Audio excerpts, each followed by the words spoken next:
বিশ্বের হাতে গোনা কয়েকটি শহরের মধ্যে ভেনিস অন্যতম, যেখানে প্রায় কোনো গাড়ি নেই।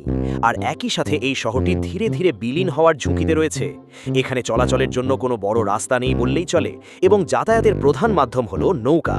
প্রায় ১৬০ বর্গমাইল এলাকা জুড়ে বিস্তৃত এই শহরে একটি নয়, বরং ১১৮টি ছোট ছোট দ্বীপে ২.৫ লক্ষ মানুষের বসবাস। ভেনিসের অনন্য ভৌগোলিক অবস্থানের কারণে একে প্রায়ই ভাসমান শহর বলা হয়।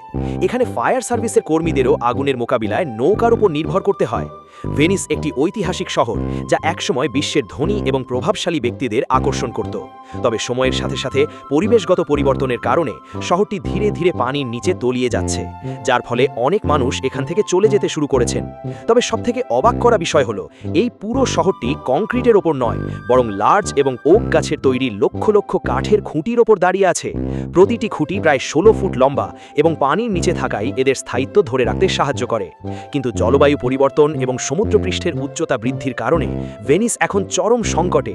বিজ্ঞানীদের আশঙ্কা, এভাবেই চলতে থাকলে এই শতাব্দীর শেষ নাগাদ শহরের বড় একটি অংশ পুরোপুরি পানির নিচে চলে যেতে পারে।